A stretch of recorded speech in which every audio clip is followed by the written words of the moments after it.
Right now, while you're sitting and watching this, something is quietly happening inside your legs. Blood that should be moving is starting to pool. Muscles that should be working are switching off. And if you're over 60, these changes are already underway. You just can't feel them yet. By the end of this video, you'll understand exactly what sitting does to your legs hour by hour, and the 3 simple movements that reverse almost all of it. But stay with me, because the change that happens after just 2 hours of sitting is the one most doctors wish every person over 60 understood.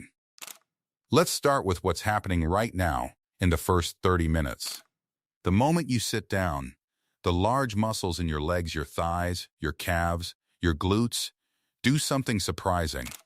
They essentially fall asleep. The electrical activity in these muscles drops to almost nothing. Now, why does that matter? Because those leg muscles are not just for walking. They're a pump. Every time they contract, they squeeze the veins in your legs and push blood back up toward your heart.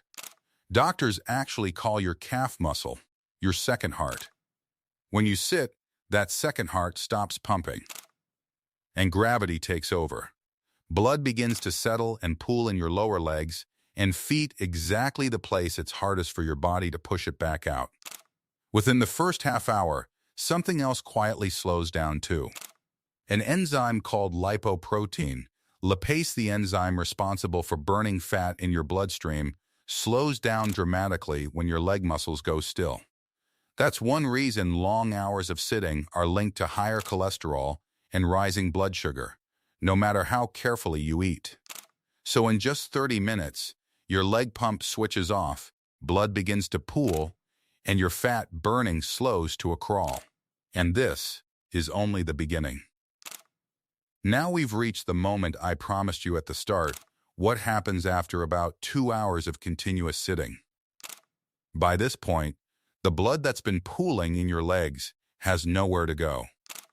The pressure inside the veins in your lower legs climbs higher and higher, and slowly, fluid begins to leak out of those veins into the surrounding tissue. This is why, if you've ever stood up after a long car ride, a long flight, or an afternoon in your chair, your ankles and feet feel tight, puffy, and swollen. That swelling has a name. It's called edema. And it's your body waving a small warning flag. But here's the part that matters most for anyone over 60. When blood sits still for too long, it doesn't just pool, it can begin to thicken and clot. A clot that forms deep in the veins of your leg is called a deep vein thrombosis, or DVT.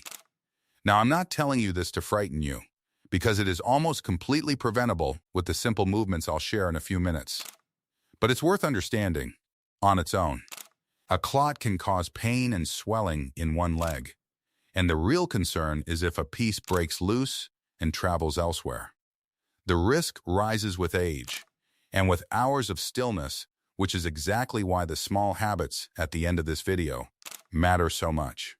So that's the 2-hour mark: swelling, rising vein pressure, and the early conditions for clots. Remember that number 2 hours, because it's going to matter when we get to the solution. Everything I've described so far happens in a single day.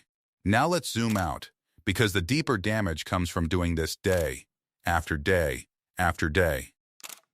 First, your muscles begin to shrink. There's a rule in the body: use it or lose it. When your leg muscles sit unused for hours every day, they slowly weaken and shrink. Scientists call this atrophy. And after the age of 60, this happens faster than most people realize. Weaker legs means it becomes harder to stand from a chair, harder to climb stairs, and harder to catch yourself if you stumble. Second, your hips and knees grow stiff. When you sit, the muscles at the front of your hips stay bent and shorten for hours. Over weeks, they tighten, like an old rubber band left folded in a drawer. This is why so many people over 60 feel stiff and hunched when they first stand up. Third, your veins begin to bulge. All that pooling blood, day after day, stretches the vein walls until the little valves inside them start to fail. The result is varicose veins, those rope-like, bluish veins on the calves, along with heaviness aching, and tired legs by the end of the day. And fourth, the one that worries doctors most, your balance quietly fades. Strong legs and active nerves are what keep you steady on your feet. As the muscles weaken and the nerves in still legs grow less responsive, your balance slowly erodes. And for anyone over 60, poor balance is the single biggest reason for falls, the kind of falls that can take away a person's independence in an instant. Now here's what ties all of this together, and it's something very few people ever explain. None of these problems stay in your legs. Weak legs make you move less. Moving less makes your legs weaker still. Stiff hips change the way you walk, which strains your back and knees. Poor circulation leaves your legs cold, heavy, and tired, so you sit even more and the whole cycle tightens, like a knot. Researchers have even given this pattern a name. They call it sitting disease. And study after study finds the same thing. The more hours a person spends sitting each day, the higher their risk of serious health problems, even in people who consider themselves otherwise healthy. But here is the good news, the most hopeful finding in all of this research. You do not need a gym. You do not need to exercise for hours. You simply need to interrupt the sitting often and gently. And that is exactly what I'm going to show you now. Everything you're about to hear can be done at home, in your normal clothes, with no equipment at all. Movement number 1, the 2-hour rule. Remember that 2-hour mark? This is where it pays off. Set yourself one gentle rule. Every 30 to 60 minutes, stand up. That's it. Just stand. Standing up switches your leg muscles back on, restarts your second heart, and pushes the pooled blood back toward where it belongs. If you can walk to the kitchen or across the room, even better, but simply standing already reverses much of the damage from the last hour. Movement number 2, seated calf pumps. You can do this one right now, in your chair as you listen. Keep your heels on the floor and lift your toes up toward you, then lower them and lift your heels instead, pressing through the balls of your feet. Up and down. Gently, like you're pressing a slow pedal. Do this 20 or 30 times.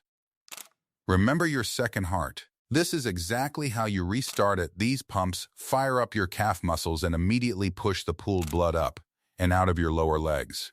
Movement number 3, sit to stands. This is the single most valuable thing you can do for aging legs. Sit toward the front of a sturdy chair.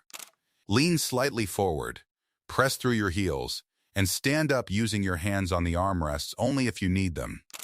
Then slowly, lower yourself back down with control. Do this 5 to 10 times. This one simple movement rebuilds the exact muscles you need to rise from a chair, climb stairs, and stay steady on your feet. It is, quite literally, practicing your independence. Do these 3 things through your day, and you directly reverse nearly everything we talked about: the pooling, the swelling, the stiffness, the weakening, and the loss of balance. So let's bring it all together.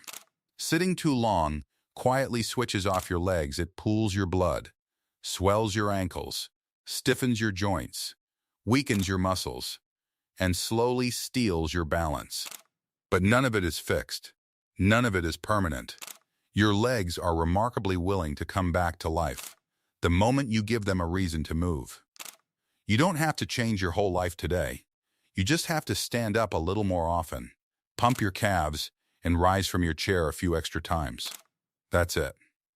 Small movements, repeated often, are what keep you strong, steady, and independent for years to come.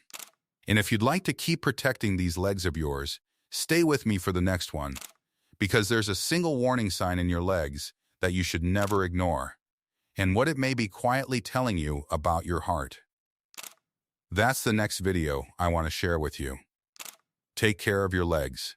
They've carried you your whole life, and with just a few minutes a day, they'll keep carrying you for a long time yet.